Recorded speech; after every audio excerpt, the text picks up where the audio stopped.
Salve, salve, galerinha! Este é o Volta Essa Fita e eu sou o Danilo Nunes e este é o seu podcast sobre história da televisão brasileira. Hoje o episódio é sério. O episódio hoje tem muita história, claro, tem muita curiosidade, mas o episódio vai falar de um assunto bem delicado. O podcast hoje é fogo. Você se lembra da churrasqueira de controle remoto no palco do Faustão? Aperta o número 1, liga. Ligou. E aperta o número 2. Puta vida! E agora pra desligar essa merda aí, meu? Bora, ligou! E agora desliga! Tá pegando fogo, bicho! Chama o bombeiro lá! Para apagar, você chama o corpo de bombeiros. Mas... Esse controle está com defeito e não apagou. Essa participação de um português inventor no Domingão do Faustão em 94 virou hoje um meme da internet. Mas se não fosse a brigada de incêndio da Globo, poderia ter virado um grande acidente. Uma das razões de vários trabalhos de resgate da memória da TV brasileira se deve e muito ao tema de hoje do Volta Essa Fita: os incêndios nas emissoras. O começo da TV aconteceu em instalações adaptadas, como cinemas, cassinos, teatros. Muita coisa era improvisada na frente e por trás das câmeras. O resultado não poderia ser diferente. Em algum momento algo poderia acontecer. E aconteceu. Teve uma época em que quase todas as emissoras de televisão pegaram fogo. Entre os anos 60 e 70 foram 15 incêndios em 12 anos. Em alguns casos suspeitaram até mesmo de atos terroristas.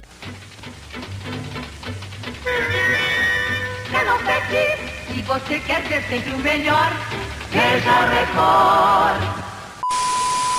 A primeira que ardeu em chamas foi a TV Record em 1966. Seus estúdios na Avenida Moreira Guimarães, perto do aeroporto de Congonhas, em São Paulo, foram destruídos e com eles quase todos os videotapes produzidos desde 1960. Alguns poucos filmes foram resgatados e a programação passou a ser totalmente produzida no Teatro Record Consolação. 3 anos depois, esse teatro também pegou fogo e obrigou a emissora a fugir para o Teatro Paramount e, na sequência, para o Teatro Augusta por causa de outro incêndio. Blota Júnior, o grande apresentador da Era de Ouro da Record, fez uma homenagem ao finado Teatro Consolação. Nós queremos dizer uma palavra em favor de um teatro que nos acolheu tantos anos e cujo palco recebeu os nossos artistas nos anos anteriores. Agora ele não existe mais. O Teatro Record Consolação, vitimado por um incêndio, deve ter, se é que os teatros têm alguma alma e alguma lembrança, deve ter saudades dos tempos em que apresentou shows idênticos. E gostaríamos de exaltar o trabalho da nossa equipe de produção, porque para um show desta natureza seriam necessários os 2 teatros que nós tínhamos. Um deles para suportar a carga de toda a programação normal da emissora e o outro para poder arcar com a montagem do espetáculo. Mas esses infatigáveis profissionais da televisão Record conseguiram fazer tudo num teatro só.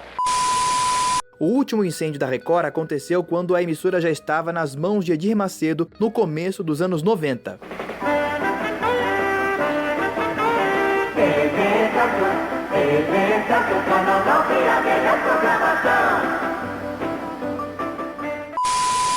A TV Excelsior sofreu 2 incêndios, um em 66 e o mais grave em 17 de julho de 1970. As chamas consumiram 4 dos seus 6 estúdios e outras dependências do Centro de Produções Vila Guilherme, na zona norte paulistana. O ato foi considerado criminoso. O canal já não andava bem das pernas e mal com o regime militar, e acabou sendo fechado.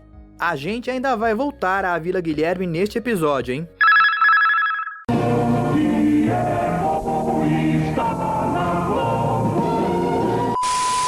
A Rede Globo sofreu ao menos 5 incêndios ao longo de sua história. O primeiro foi em 13 de julho de 1969, que destruiu os estúdios da Globo São Paulo, no bairro de Santa Cecília. A sede carioca também sofreu com as chamas em 1971. Tudo começou no estúdio A do Jardim Botânico, onde ficava o auditório da emissora. Debaixo da arquibancada ficava o depósito da cenografia, onde estavam bananas de dinamite que seriam usadas para a gravação de uma novela. O ator Milton Gonçalves, em depoimento ao site Memória Globo, contou como ele pessoalmente salvou o canal de ir pelos ares. Tô lá, ligado na Globo e tal. Daí a pouco parou a parou a programação, aí desceu um slide de comercial e uma voz que era de um rapaz que trabalhava chamado Siri, que já faleceu. Por favor, se alguém estiver perto do corpo de bombeiro, que é no Maitá, mande para cá, porque a Globo está pegando fogo. Eu levei um susto que veio na minha cabeça a caixa de banana de dinamite. Aí eu botei por cima, não me lembro, eu só fui ver depois. Eu botei, estava chovendo, estava peneirando, né? Eu me lembro que eu botei a calça por cima da calça de pijama, botei uma camisa, peguei uma capa que eu tinha, entrei no meu carro e fui correndo para lá. Aí eu cheguei lá, olhei bem, escalei um bombeiro, falei para ele, você, pega um machado. Pega o machado, rapaz. Ele pegou o machado, vem comigo. Eu não pode entrar, pode entrar, você fui entrar. Não pode entrar, vou entrar sim, senhor. Aí entrei e subi as escadas e cheguei no meu armário, que era no segundo andar, onde tinha a sala do bonde, blá, blá, blá. Falei assim, arromba esse armário. Como? Arromba esse armário, pô. E ele, não conseguiu arrombar. Eu disse, vamos levar esse armário para baixo. Ele, por quê? Não interessa, vamos levar esse armário. Aí pegamos o armário, descemos, sabe aquela coisa pesado, né? Porque era um armário duplo, né? Então tinha que, sabe aquele armário né? Aí descemos por ali, chegou na porta, falei, vamos levar até ali. Onde? Eu digo, ali, rapaz, leva longe do fogo. Aí fomos para lá, encostamos lá. Aí eu falei para ele, cuidado que tem uma caixa de banana de dinamite aí. E... A emissora não teve grande prejuízo desta vez, mas em 4 de junho de 1976...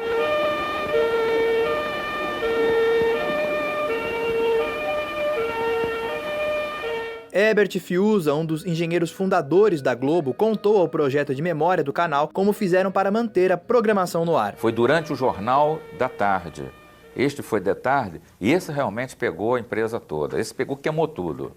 Todo o segundo andar nosso foi realmente embora. A gente conseguiu ter algumas coisas salvas, mas foi praticamente, a gente perdeu muita coisa do segundo andar.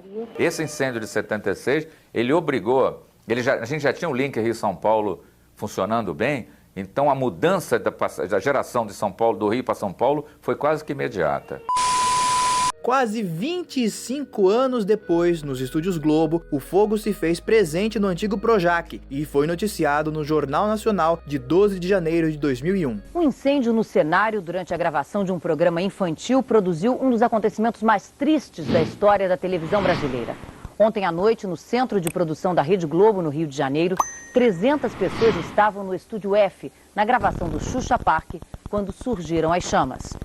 Os peritos da polícia passaram o dia no centro de produção da Rede Globo, em Jacarepaguá, zona oeste do Rio. 200 crianças e 100 adultos participavam da gravação.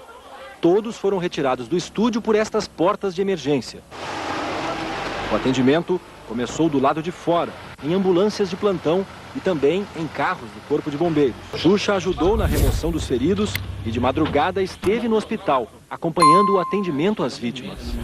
O fogo começou no final da gravação do programa, nesta parte do cenário, onde fica a nave usada pela apresentadora para se despedir das crianças. A polícia ainda não divulgou o resultado da perícia, mas os agentes suspeitam que o incêndio tenha sido provocado por um curto-circuito.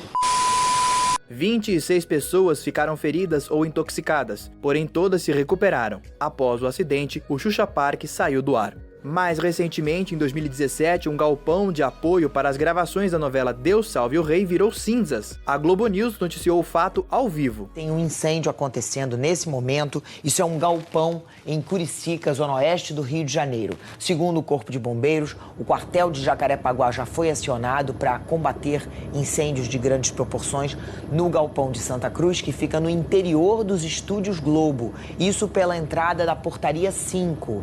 Esse local é na entrada de Curicica, na zona oeste do Rio. Não houve feridos. Ufa!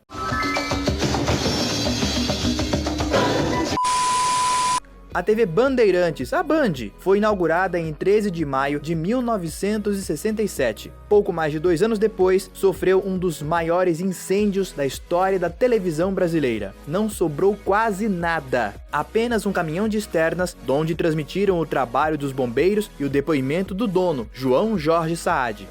Nós estamos aqui assistindo consternados, né, à destruição do edifício que nós construímos em tantos anos, com tanto trabalho, com tanto denúncio. Depois disso, a Band investiu em equipamentos para a transmissão em cores. Lembra do centro de produções da Excelsior no bairro da Vila Guilherme?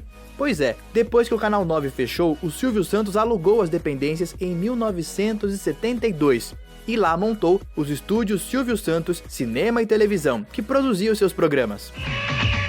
Quem procura acha, tudo que quiser é só vir pra TVS aqui. Quem conhece a história do SBT sabe que eles sofreram bastante com as enchentes constantes da vila, mas eles também sofreram com incêndios.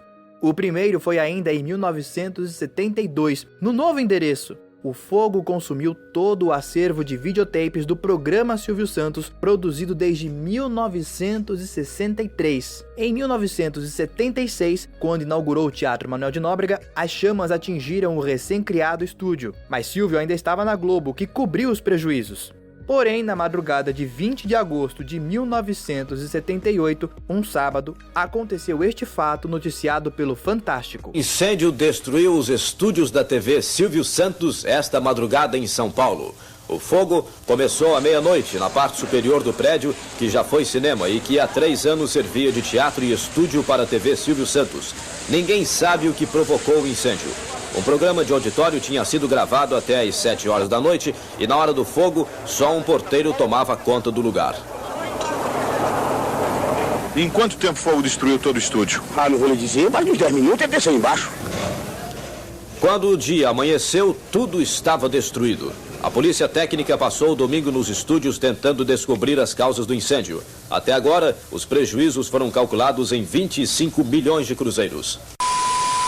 O teatro tinha um forte sistema de proteção e prevenção a incêndios. Por isso, a hipótese de curto-circuito foi descartada. O próprio Silvio Santos contou em 1988, durante o show de calouros, a versão que circulou na época, mas ninguém comprovou. O animador explicava porque comprou o antigo cinema onde montou o Teatro Silvio Santos no bairro do Carandiru. Houve um incêndio no Teatro Manuel de Nóbrega. Até hoje não sabemos as causas do incêndio. Há quem diga que o incêndio foi provocado por um dos moradores do prédio, incomodados que estavam pelas filas de pessoas que ficavam na porta do prédio, como ficam aqui. As caravanas que chegam às 4 da manhã incomodavam os moradores do prédio, porque os moradores do prédio queriam dormir e não podiam com a algazarra que se fazia aguardando a entrada no Teatro Manuel de Nóbrega.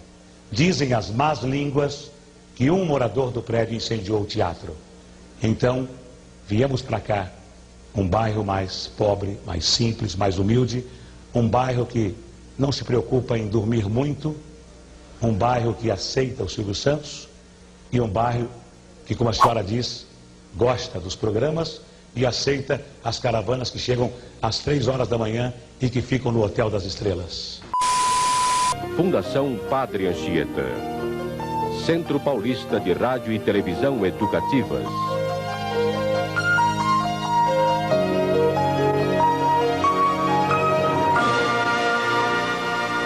Uma das mais queridas emissoras do país, a TV Cultura também teve suas instalações atingidas pelo fogo em 1986. Quando o grande incêndio destruiu em fevereiro de 1986 90% da capacidade de produção da TV, a emissora continuou no ar. Os funcionários acompanharam de perto o trabalho dos bombeiros. Num estúdio improvisado, cenas do próprio incêndio foram exibidas. Atenção, estamos de novo no ar. 3 meses depois, a nova diretoria começou a reequipar a TV com o que de mais moderno existia, investindo numa programação diversificada, com games educativos, entretenimento de qualidade e jornalismo independente. O bonito neste caso foi a colaboração de outras emissoras, como a TV Educativa do Rio de Janeiro e a TV Bandeirantes, enquanto reconstruíam a cultura. O fogo também atingiu as instalações de importantes afiliadas da Rede Globo, como a TV Gaúcha, atual RBS TV Porto Alegre, no Rio Grande do Sul, e a TV Itapuã, em Salvador, hoje SBT, além da TV Educativa, atual TV Brasil, no Rio de Janeiro. E este episódio do Volta Essa Fita fica por aqui. Se você gostou do episódio, compartilha, assina, segue o nosso podcast e compartilha com todo mundo. Avisa pras pessoas que tem um podcast contando sobre a história e a memória da televisão brasileira. Semana que vem tem um novo episódio, hein? Te espero. Até lá!